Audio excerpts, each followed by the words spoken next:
पे हमें क्या करना चाहिए, क्या नहीं करना चाहिए। तो मैं सबसे पहले बोलता हूँ कि मैं कोई खास पेरेंट नहीं है, तो आप मुझे कोई 30 मर खाना समझे। मैं बहुत सामान्य किस्म का पेरेंट हूँ, तो उतना ही बताऊंगा जो मैंने अनुभव से सीखा है, फेलियर से सीखा है। जिस मामले में मैं अपने बच्चे को नहीं समझा पाया, अब समझ में आया कि हाँ ऐसे होता तो और अच्छा होता, तो मैं उस अनुभव की बात कर सकता हूँ। सबसे पहला सवाल अपने आप से यह पूछना है कि हम अपने बच्चों से चाहते क्या है, पर्पस क्या है हमारा।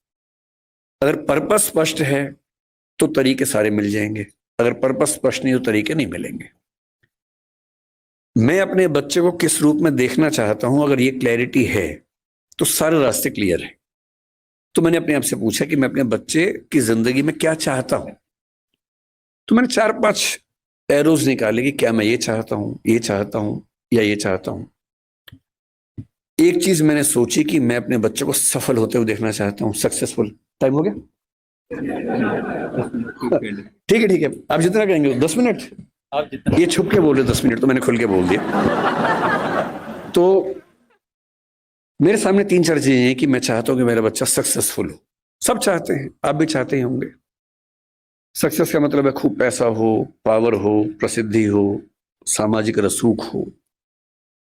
फिर मैंने सोचा कि नहीं, मैं ये चाहता हूं कि मेरा बच्चा कायदे का इंसान बने, उसमें एम्पैथी हो, पेरेंट्स से, परिवार से, दोस्तों से, समाज से अच्छा संबंध हो, कमिटमेंट्स पूरी करता हो। फिर मुझे लगा ठीक है कमिटमेंट्स, लेकिन मैं चाहता हूं कि मेरा बच्चा इतना मजबूत हो, स्मार्ट हो कि किसी भी चैलेंज को झेल सकता हो, घबराए नहीं। फिर लगा नहीं, मैं ये चाहता हूं कि मेरा बच्चा फिजिकली, मेंटली, इमोशनली फिट रहे, स्वस्थ रहे। फिर मुझे लगा कि सब कुछ हो तो कितना अच्छा है, लेकिन तभी समझ में आया कि सब कुछ तो मेरे पास भी नहीं है, तो मैं कैसे उम्मीद करूं कि बच्चों में हो ही जाएगा। तब मैंने अंत में एक चीज लिखी कि एज ए पेरेंट मेरी सबसे पहली और आखिरी इच्छा ये होनी चाहिए कि मेरा बच्चा खुश रहे जीवन में। इससे बड़ी क्या इच्छा हो सकती है? आप कहेंगे कि हाँ सक्सेसफुल हो और खुश रहे, ठीक तो है, पर मैं ये कह रहा हूं कि कभी कभी ऐसा हो सकता है कि सक्सेसफुल होकर दुखी रहे, और जैसी सक्सेस आप चाह रहे थे वैसी न मिलने के बाद भी खुश रहे। और अगर मुझे दोनों में से एक को चुनना हो कि सक्सेसफुल और दुखी, या कम सक्सेसफुल लेकिन खुश, तो एज ए पेरेंट मेरा पहला भाव क्या होना चाहिए? कि वो खुश रहे। क्योंकि मैंने तो ऐसे आईएएस आईपीएस अधिकारियों को देखा है जिन्होंने आत्महत्याएं कर ली हैं, उनसे बड़ा सफल कौन होगा?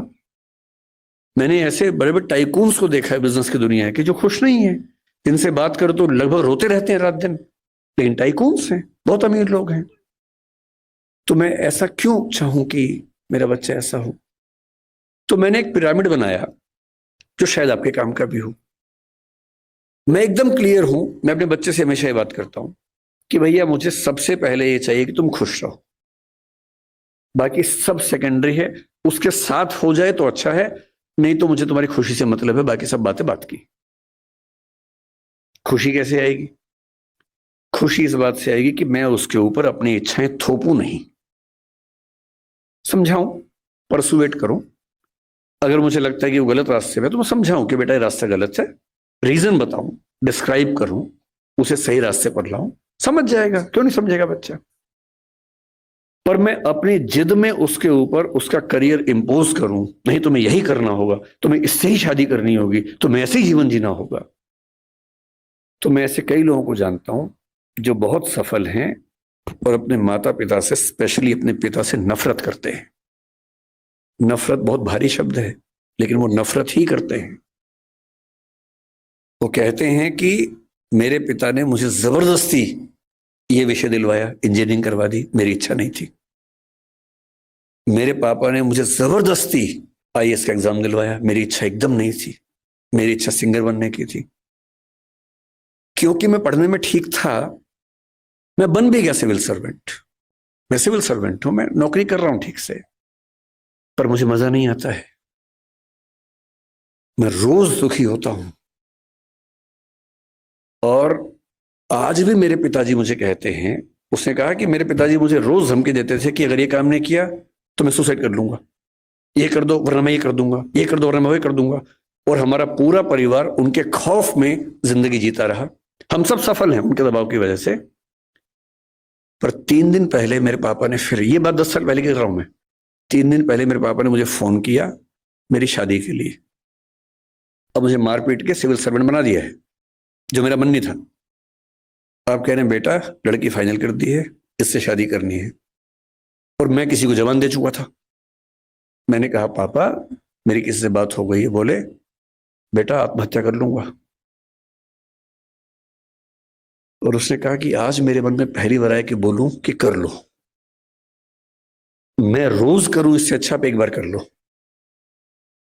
मैं 15 साल से कर रहा हूं, एक बार आप भी कर ही लो पापा।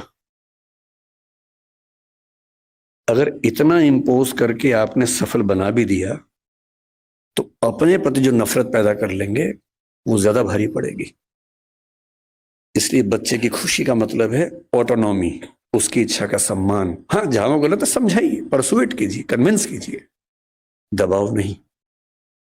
जिसकी जिंदगी में एक मिशन हो, अपने मन का काम हो और ठीक ठाक से रिश्ते हो, 2-4, 1-2 बढ़िया दोस्त हो, परिवार ऐसा हो कि जहां आके उसको मजा आता हो, शाम को घर आते हुए अच्छा लगे, ये नहीं कि अब रात गुजारने के लिए जाना ही होगा। उससे सुखी जीवन किसी का नहीं है। और इसलिए मेरा तो उसूल ये है कि दबाव डालकर अपने बच्चे से कुछ भी ना करवाना है ना सोचना है। उसके बाद सारी बातें आती हैं। नंबर 2 पर मैं चाहता हूं कि मेरा बच्चा एक कायदे का इंसान बने, उसमें एम्पैथी हो, माँ बाप के संघर्षों को समझता हो, समाज को समझता हो, परिवार का महत्व समझे। इतना ही नहीं, आप तो जैन समाज से, और मैं भी कई मामलों में मन से बहुत नजदीक हूं। मैं सिर्फ शाकाहारी होने के नाते नहीं, मैं उसी तरह का व्यक्ति हूं जो आपके समाज में ज्यादा होते होंगे। अगर मैं बैठा हूं और कोई मच्छर वहां उड़ रहा है या चींटी गिर गई है तो मैं उसको उठा के बाहर छोड़ के आता हूं कि मर ना जाए, वो मेरी वजह से ना मरे कम से कम। तो मेरा स्वभाव वैसा है। और मतलब मुझ पर हंसते भी हैं कई लोग, हमारे परिवारों में इस बात पे हंसते हैं, पर उनके हंसने से मुझे क्यों फर्क पड़ना चाहिए? अगर मैं अपने किसी विचार में पक्का हूं तो हूं। मैं चाहता हूं कि मेरा बच्चा एक एक प्राणी के प्रति लिबरल हो, एम्पैथेटिक हो। और मैंने पाया कि इसका एक बड़ा अच्छा तरीका है। हमने अपने घर में एक पेट पाला कुछ समय पहले, अभी उसकी कुछ दिन पहले मृत्यु हो गई। और मैंने पाया कि एक पेट के होने मात्र से घर के सब लोग ज्यादा संवेदनशील हो गए। उसके प्रति नहीं, सबके प्रति हो गए। उसको दर्द होता है तो हमें सबका दर्द समझ में आने लगा। इतना फर्क पड़ता है सिर्फ इस बात से कि आपने उसकी एम्पैथी के लिए ऐसी सिचुएशंस क्रिएट की या नहीं की। और तीसरी बात, क्योंकि समय पूरा हो गया, मैं सिर्फ इतना कहूंगा, नंबर 3 पर एक ही चीज आती है कि आपका बच्चा स्मार्ट हो, दुनिया को हैंडल कर सकता हो।